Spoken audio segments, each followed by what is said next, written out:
I'm Kurt Haskell. I'm an attorney in Michigan, and I was on the flight with the underwear bomber on Christmas Day 2009. Passengers describe a terror attack and the arrest of a suspect who tried to blow up a plane as it landed at Metro Airport. We heard a loud pop, then a bit of a smoke. Sounded first like a balloon being popped. All of a sudden heard some screams, and flight attendants ran up and down the aisles, and everything's crazy. People are screaming. There's fire on the plane. So there was a lady shouting back, and she was saying things like, what are you doing? What are you doing? At that moment, I was sure I was going to die.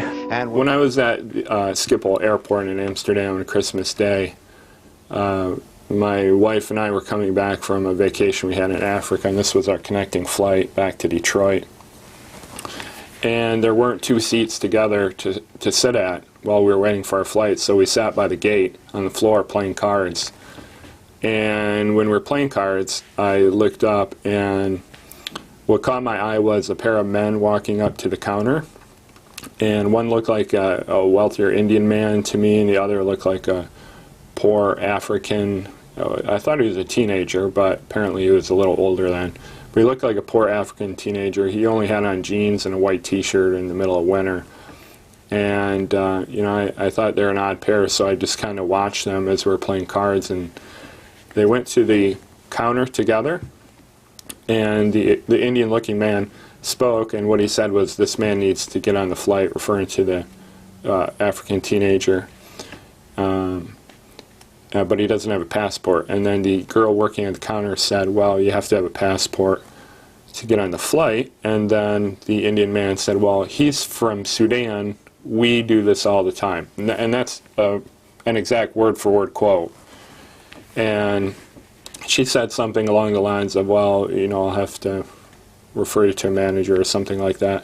And I think she did something on her computer, and then she sent the two of them down a hallway, and they walked down the hallway together, which was in a restricted area. And they walked down there without an escort, and then I quit watching at that point. At the Amsterdam airport, I didn't really notice anything that rose any suspicion with me. I saw what I did, but at the time it didn't mean anything to me. I'm just thinking, oh, here's someone that's not going to be boarding our flight. So, if you think of it how I was looking at it at the time, it really didn't mean anything. It meant so little I didn't even tell Lori about it until it became important later on.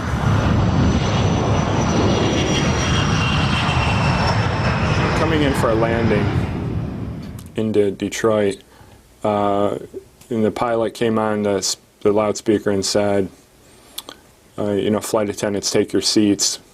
We're going to be preparing for landing soon." And just a few seconds after that, a flight attendant walked by my chair, by my seat, and I could hear a mumble, "Something smells like smoke," something along those lines. And I looked up. I had been looking at the monitor on the back of my seat to see our approach. And I looked up, and I could see smoke coming from the left side of the plane. And there was a bit of a skirmish going on. This was a plane that had two aisles, so this was occurring on the left side of the left aisle, and I was on the right aisle. So I ran up the right aisle to get a better look. And the smoke didn't last too long, and then a fire broke out, and a man was being hauled away into the first class area. There really wasn't a fight going on or anything, just someone grabbed him and hauled him away. So I didn't know at this point if it was a terrorist attack or what it was. I was more concerned about the fire that was spreading real fast. It spread to two seats, and then the floor, and then up the wall. And I went back to my seat, and Lori asked me what was going on. I said, "The plane's on fire." And we watched it as it was continuing to spread, and passengers were jumping on it, patting it down. And a flight attendant grabbed a fire extinguisher and ran over and put it out. Maybe the whole thing lasted a minute or two. It wasn't real long, but it was enough, where we thought that was it, that our plane was going to go down in flames. A passenger aboard this plane arriving in Detroit was planning to blow up the aircraft, but the explosive device apparently failed. A Delta spokeswoman says the passenger was immediately subdued and was being questioned Friday evening. Authorities initially believed the passenger had set off firecrackers, causing some minor injuries. Flight 253 was carrying 278 passengers and was inbound to Detroit from Amsterdam. When we landed, it was interesting for a few reasons. First of all, I thought we were just going to stop, the emergency chutes were going to open, and we're all going to jump out. But that's not what happened. We landed, we taxied right up to the gate. Several officers came on board, and I don't know who they're with, if they're TSA, Detroit Police, FBI, I don't really know. And they all, or a couple of them started yelling, saying, sit down and shut up, you're not getting off the plane, get it back in your seats, that kind of thing. And they all went into the first class area, and after maybe 20 minutes or so, the underwear bomber, who he's known as now, obviously we didn't know who he was at that point, got escorted off in handcuffs.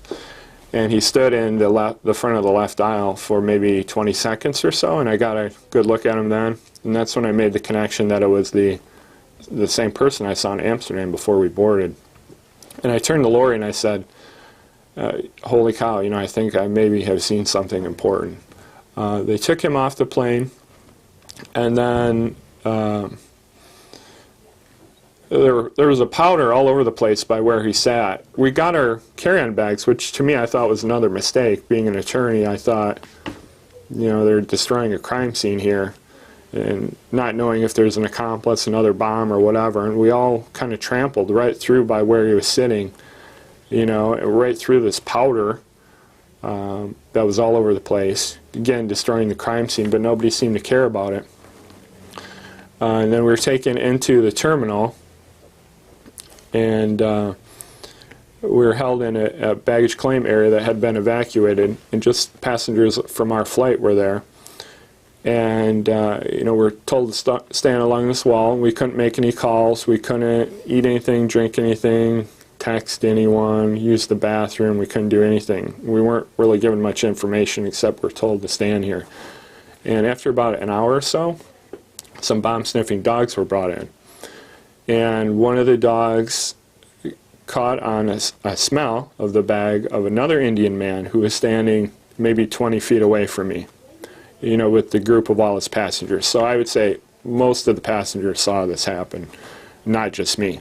And the dog sat down, and one of the officers came over to the man and took him into a side room to be interviewed. And they were in there a long time, maybe an hour. And then he came out of the room with an officer and was handcuffed, and then they took him away. At the same time, a different officer came up to the rest of us passengers and said something along these lines. I can't remember exactly word for word, but it was something like, I'm sure that you saw what just happened. You're not safe here. For obvious reasons, we're moving you to a different area and out of here. And then we were all escorted out of this baggage claim area and into this long hallway where we were at for a few more hours. During this time, again, we still weren't able to use the bathroom or make calls or eat or anything like that. And after a few hours, the person I would say was the lead investigator came up and said, we now have those responsible for this in custody, those plural, not the man or him. And then he went on to say, we're going to be doing quick interviews of all the rest of you, and then you'll be free to go. And then we're escorted back into the larger area, baggage claim area, where we initially were. And then we had to stand in line to do interviews before we could leave. And that's when I told the FBI what I had witnessed in Amsterdam for the first time.